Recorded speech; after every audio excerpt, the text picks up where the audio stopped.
स्वराज्य वार्ता, आवाज जनसामान्याचा। असं म्हटलंय की सुनील केंदू शिंदे हे मस्साजोग येथील आवादा एनर्जी प्रकल्पाच्या कार्यालयात हजर असताना त्यांचा मोबाईल क्रमांक जो काही असेल वर विष्णू चाटे याच्या मोबाईल क्रमांक जो काही असेल यावरून वाल्मिक कराड याने प्रकल्पाचे काम बंद करण्याबाबतची धमकी दिली।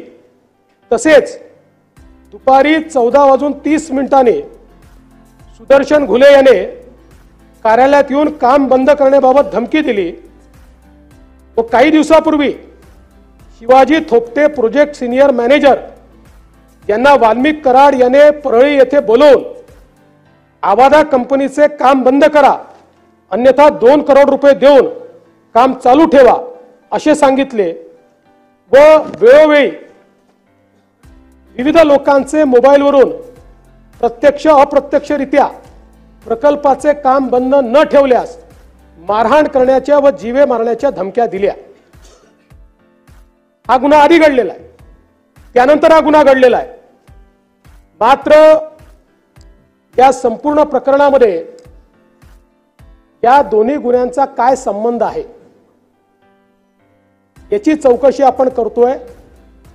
मी या निमित्ताने या सभागृहाला आश्वस्त करू इच्छितो, हा जो काही गुन्हा घडलाय त्याचा मास्टरमाइंड कोणीही असला तरी त्याच्यावर कारवाई केलीच जाईल। आपण वारंवार वाल्मिक कराडचं नाव घेतलं म्हणून नाव घेऊन सांगतो या गुन्ह्यामध्ये एका गुन्ह्यात तर त्याचा पुरावा दिसतोच आहे, त्याच्यावर कारवाई होणारच आहे। पण याही गुन्ह्यामध्ये जर वाल्मिक कराड बद्दलचे पुरावे असतील तर तो कोण आहे, कुठल्या पक्षाचा आहे, कोणाकोणासोबत फोटो आहे, सगळ्यांसोबतच आहे। आमच्या सोबत आहे, यांच्या सोबत आहे, पवार साहेबांसोबत आहे, सगळ्यांसोबत आहे। कोणासोबत फोटो आहे याचा विचार न करता कारवाई केली जाईल। कारण मी काल देखील बोललो, ज्या प्रकारे बीड जिल्ह्यामध्ये अराजकाचं राज्य तयार करण्याचा प्रयत्न होतोय आणि विशेषतः काही सदस्यांनी सांगितलं, सुरेश अण्णांनी देखील सांगितलं, कोणावरही 307 लावायच्या, कोणावरही वेगवेगळ्या केसेस लावायच्या। मला असं वाटतं की अतिशय चुकीचं या ठिकाणी घडतं आहे आणि पोलीस प्रशासनाची जबाबदारीच आहे। मी काल देखील डीजींना सांगितलं की याचा दोष हा पोलीस प्रशासनाचा देखील आहे। पोलिसांनी देखील एखाद्यावर जर एखादी आपण फिर्याद नोंदवतोय तर त्याची वस्तुस्थिती काय आहे, मग इकडे फिर्यादी नोंदवायच्या आणि मग तिकडे बिसमरी करायची आणि मग मध्यंतरीच्या काळामध्ये हे सगळे निर्धावलेले अशा प्रकारचं काम करताना आपल्याला पाहायला मिळतात। हे यापुढे सहन केलं जाणार नाही। मी या सभागृहाला आश्वस्त करतो, या बीड जिल्ह्यामध्ये अशा प्रकारच्या क्रिमिनल ऍक्टिव्हिटी करणारे जे कोणी असतील यांची पाळंमुळं आम्ही खणून काढू आणि यांच्यावर तर मी सांगितलेलं आहे, कारण सगळ्यांवर गुन्हे आहेत त्यामुळे 302 वगैरे सगळं तर लागेलच, पण सोबत यांच्या सोबत काम करणारे जेवढे लोक आहेत वेगवेगळ्या गुन्ह्यांमध्ये हे सगळे एकत्रितपणे मकोकाच्या गुन्ह्याला पात्र होतात। त्यामुळे यांच्यावर मकोका देखील या ठिकाणी लावण्यात येईल। वाल्मिक कराडला दादा अटक जर झाली नाही तर अधिवेशन संपल्यानंतर म्हणजे जिल्ह्यामध्ये काय परिस्थिती होईल आणि लोक रस्त्यावर उतरायची तयारी करतात। ते लोकांच्या सांगण्याप्रमाणे मी ते नाव घेतले आणि त्या माणसाचं नाव मी का बोलणार नाही, त्या माणसाचं नाव वाल्मिक कराड आहे। अध्यक्ष महोदय, जातीपातीमध्ये 2 समाजामध्ये जे तेढ निर्माण जे आमच्या जिल्ह्यामध्ये झाले या माणसामुळे झाले। 307 गुन्हा हा चॉकलेट खाल्ल्यासारखा आमच्या जिल्ह्यामध्ये दाखल होतो। अध्यक्ष महोदय, मेन मास्टरमाइंड हा माणूस आहे। तेव्हा ते फोटो व्हायरल झाले नव्हते दादा त्या विषयाचे अध्यक्ष महोदय, आणि ते फोटो बघितल्यानंतर चांगल्यांची टाळकं सर्कल असा विषय होता।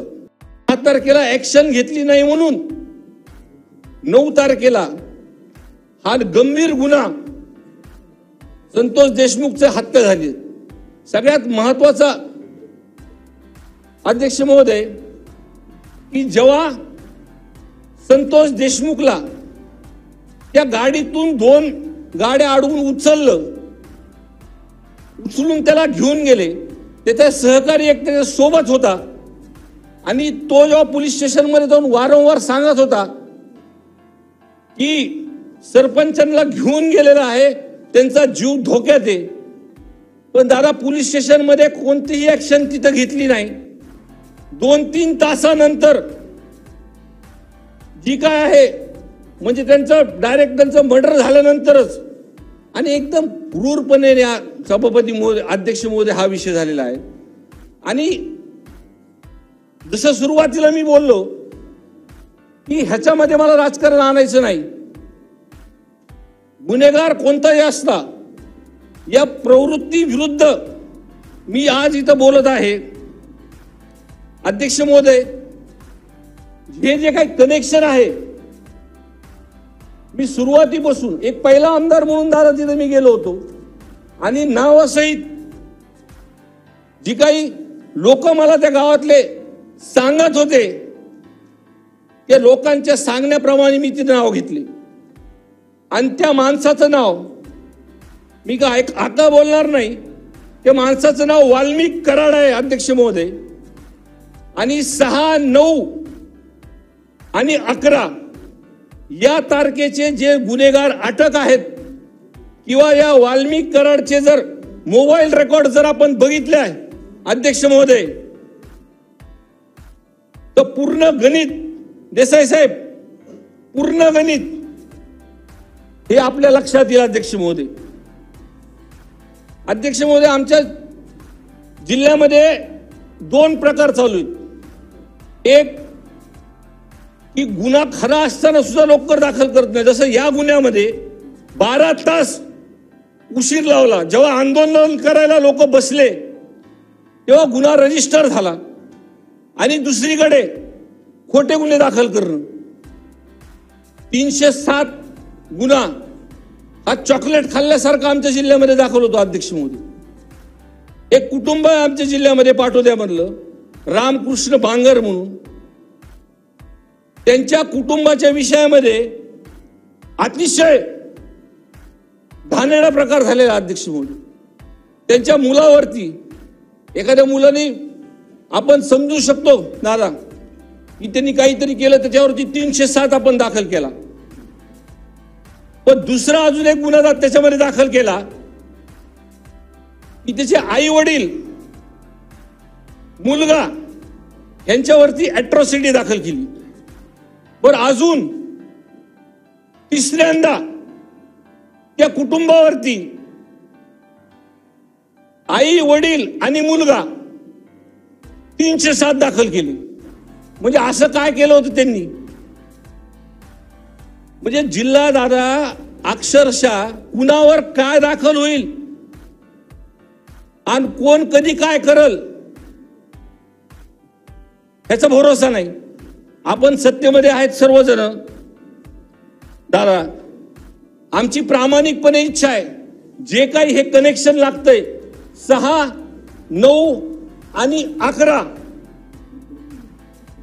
हे कनेक्शन सीडीआर प्रमाणे रेकॉर्ड वरती आणू. जे कोणी गुन्हेगार असतील दादा त्याच्यामध्ये आम्ही वस्तुस्थिती जर खोटी मागत असेल तर तुम्ही आमच्यावरती सुद्धा कारवाई करा. पण ही मागणी ही माझी नाहीये, ही मागणी माझ्या जिल्ह्याची आहे. आणि आज ही मागणी पूर्ण महाराष्ट्राची झाली. आज सभागृहाकडे दादा जसं पहिले आपण रामायण आणि महाभारत बघत होतो आणि रामायण आणि महाभारत लागल्यानंतर शुकशुकाट असायचा, टीव्हीकडे समोर लोक बसायचे. त्या पद्धतीने अध्यक्ष महोदय आज सोशल मीडियाचा काळ आहे. पण ह्या सभागृहामध्ये जो हा गंभीर विषय संतोष देशमुखांचा झालेला आहे, आज काय सत्ताधारी निर्णय करणार आहेत त्याच्याकडे पूर्ण महाराष्ट्राचं लक्ष आहे अध्यक्ष महोदय. आणि अध्यक्ष महोदय जे खोटे गुन्हे आहेत, मी ज्याचा उल्लेख इथं ते रामकृष्ण बांगर कुटुंबियाचा केला, त्या विषयामध्ये मी मीडिया समोर बोलल्यानंतर काल माझं असं लक्षात आलं की परत त्यांच्या कुटुंबाला त्रास देते आणि त्यांनी पूर्णपणे सीसीटीव्ही फुटेज पासून सगळ्या गोष्टी त्या ठिकाणी ते उपस्थित नाहीये हे पूर्णपणे दाखवले. अध्यक्ष महोदय, माझी पूर्णपणे नम्र विनंती आहे, जे मी सुरुवातीला सांगितलं होतं की आमच्याकडे इंडस्ट्री नाहीये, आता कनेक्टिव्हिटी आल्यामुळं आणि या सरकारमध्ये आमच्या मागण्यांकडे लक्ष दिलं आणि मदत केल्यानंतर जर इंडस्ट्री तिथं MIDC चांगल्या उभा राहिल्या तर हे सगळे 2 नंबरचे धंदे बंद होतील. माझी प्रामाणिकपणे इच्छा आहे दादा, मी आपल्या नेतृत्वाखाली काम केलेलं आहे दादा. पहिली गोष्ट अध्यक्ष महोदय, हे जे माणसं आहेत वाल्मिक कराड सारखी, आमचा जिल्हा हा पुरोगामी जिल्हा आहे आणि जातीपातीमध्ये 2 समाजामध्ये जे तेढ निर्माण जे आमच्या जिल्ह्यामध्ये झाले या माणसामुळे झाले. कुठेही खोटे गुन्हे दाखल करायचे शेलार साहेब, वस्तुस्थिती बघा तुम्ही, कुठेही खोटे गुन्हे दाखल करायचे, हे आता कुठंतरी बंद झालं पाहिजे अध्यक्ष महोदय. आणि हे खोटे गुन्हे आणि या गुन्ह्याच्या तपासामध्ये जे पण काल त्या विषयावरती चर्चा झाली, काही लोकांनी SIT म्हणले, आव्हाड साहेबांनी त्याच्यावरती ज्युडिशियल इन्क्वायरी सांगितली. माझी इच्छा आहे अध्यक्ष महोदय की या प्रकरणात ज्युडिशियल इन्क्वायरी लावा आणि माझी अजून एक सरकारला दादांना एक आमदार म्हणून सूचना आहे की हे लोक जोपर्यंत अटक होणार नाहीत, एक तर पहिला त्याच्यावरती खंडणीचा गुन्हा दाखल आहे, खंडणीचा गुन्हा दाखल आहे तरी तो अटक नाही. दुसरी माझी मागणी आहे अध्यक्ष महोदय की तो 302 जो झालेला आहे त्या 302 मध्ये मेन मास्टर माइंड हा माणूस आहे,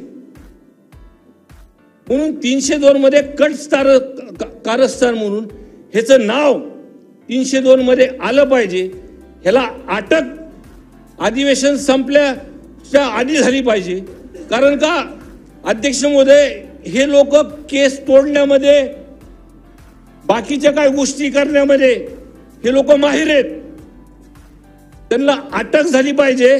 आणि अध्यक्ष महोदय, ही केस अंडर ट्रायल चालली पाहिजे अध्यक्ष महोदय, आणि ज्युडिशियल इन्क्वायरी लावून लवकरात लवकर निकाल काढून फास्ट ट्रॅक वरती जो सरपंच अध्यक्ष महोदय, खरी परिस्थिती त्या गावात गेल्यानंतर दादा मी बघितली, पहिला आमदार म्हणून त्या गावामध्ये गेलो होतो. तिथं गावाच्या लोकांसोबत बसताना जेव्हा ते फोटो व्हायरल झाले नव्हते दादा त्या विषयाचे अध्यक्ष महोदय, आणि ते फोटो बघितल्यानंतर चांगल्यांची टाळकं सर्कल असा विषय होता अध्यक्ष महोदय. आणि ते गाव इतकं शेलार साहेब असं गुपचूप बसलं होतं, म्हणजे एकीकडे भीती होती आणि एकीकडे मनात रोष होता त्यांच्या. त्यांना उघडपणे बोलल्यानंतर त्यांची मानसिकता अशी झाली होती की त्यांनी मला शेलार साहेब असं सांगितलं की आम्हाला जर न्याय भेटला नाही तर आम्ही पोलीस स्टेशन जाऊन टाकू म्हणले. मी मला असं करू नका, हा विषय आपण सभागृहात मांडणार आहेत आणि त्या पद्धतीने काल मांडण्यात आला. आणि जर ह्या वाल्मिक कराडला दादा अटक जर झाली नाही तर अधिवेशन संपल्यानंतर म्हणजे जिल्ह्यामध्ये काय परिस्थिती होईल आणि लोक रस्त्यावर उतरायची तयारी करतात रे अध्यक्ष महोदय. कायदा आणि सुव्यवस्थेचा ही सांभाळणं अवघड होऊन जाईल अध्यक्ष महोदय. आणि माझी एक प्रामाणिकपणे मागणी आहे, त्या कुटुंबावरती अन्याय झाला अध्यक्ष महोदय, त्या सरकारच्या माध्यमातून कशी त्यांच्या कुटुंबाला मदत करता येईल हा पण एक विषय आपण बघा अध्यक्ष महोदय. परभणीचा पण जो काही विषय आंबेडकरी विचाराचा युवक ज्या पद्धतीने त्यांची हत्या झाली अध्यक्ष महोदय, त्या विषयामध्ये पण गंभीर तपास करा. ह्याचं नाव 302 मध्ये आलं पाहिजे. ह्याला अटक अधिवेशन संपल्याच्या आधी झाली पाहिजे. वाल्मिक कराडला दादा अटक जर झाली नाही तर जिल्ह्यामध्ये काय परिस्थिती होईल आणि लोक रस्त्यावर उतरायची तयारी करतात रे अध्यक्ष महोदय. कायदा आणि सुव्यवस्थेचा ही सांभाळणं अवघड होऊन जाईल अध्यक्ष महोदय. पोस्टमॉर्टम ज्या डॉक्टरनी केलंय त्या डॉक्टरचं सांगणं असं होतं की एकही शरीरामधला अवयव त्यांचा जे काय आहे पूर्ण चेंदामेंदा झालेला होता. त्यांच्या बरगड्या असतील, त्यांच्या किडन्या असतील, लिव्हर असेल, एकही अवयव पूर्ण त्याला इतका मार दिलेला होता, त्याचा पूर्ण मध्ये चेंदामेंदा झालेला होता. 1 इंच सोडा अध्यक्ष महोदय, 1 mm सुद्धा जागा शिल्लक ठेवली नाही हो. इतका बेरहमीने मारला त्याला. अध्यक्ष महोदय पाणी मागितलंय त्याला. अध्यक्ष महोदय डोळे लायटरने जाळलेत अध्यक्ष महोदय. लायटर वापरलाय, डोळे जाळलेत अध्यक्ष. जी घटना मसाजोगमध्ये घडली त्याचं मी उत्तर नंतर देणार आहे. पण अशा प्रकारे जर आमच्याकडल्या गुंतवणूकदारांना त्रास देणे, खंडणी वसूल करणे अशा प्रकारचे प्रकार झाले तर इंडस्ट्री येणार नाही. म्हणजे माझ्या पक्षासहित सगळ्या राजकीय पक्षाच्या नेत्यांना विनंती आहे, हे जेवढे वसुलीबाज आहेत हे कोणा ना कोणाचा आसरा घेतात. आपण जर आसरा देणं बंद केलं तर महाराष्ट्राची गती दुपटीने वाढू शकते. जो असेल त्याच्यावर कारवाई तर होईलच, पण जो कठोरात कठोर कायदा आहे त्या कायद्यात आम्ही कारवाई करू. म्हणजे एवढा माणूस क्रूर असू शकतो. जो माणूस मारताना ह्याच्यावर बघतोय, म्हणजे काय ते व्हिडिओ कॉलिंगवर, हे त्या माणसाला किती अशी आत्मन क्रूर हे वाटत असेल, एक विकृत मानसिकता. म्हणजे जर तो माणूस त्याच्या तोंडात लघवी करताना व्हिडिओ बघत असेल तर तो माणूस कसा असेल हो. त्याचा डोळा जेव्हा जाळला तेव्हा जो माणूस बघत होतो कसा, म्हणजे किती क्रूर मानसिकता असेल. आज वाल्मिक कराड नावाच्या माणसाने या 2-4 दिवसामध्ये 200 गुन्हे दाखल केलेत लोकांवर. तरी पोलीस जातात त्याच्याकडे, पोलीस स्टेशन मध्ये जायची गरज नाही.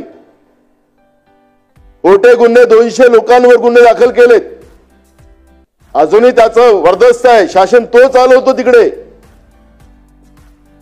तुम्ही पोलिसांचं संरक्षण दिलेलं आहे त्याला.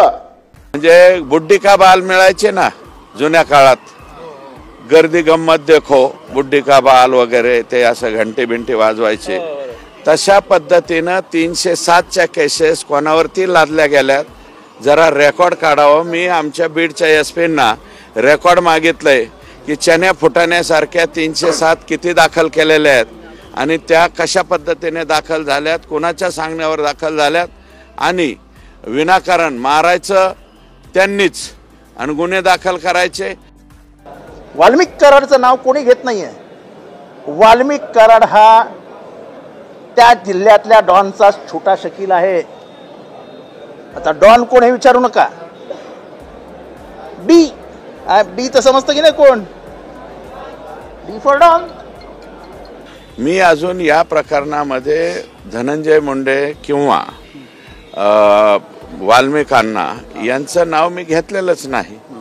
त्याच्यामुळं ही लोकशाही आहे. बाबासाहेबांनी आम्हाला जे संविधान दिलेलं आहे त्याप्रमाणे सर्वांना सर्व काही बोलण्याचा अधिकार आहे. मी कोणाचा रिझाईन मागितलेला नाही.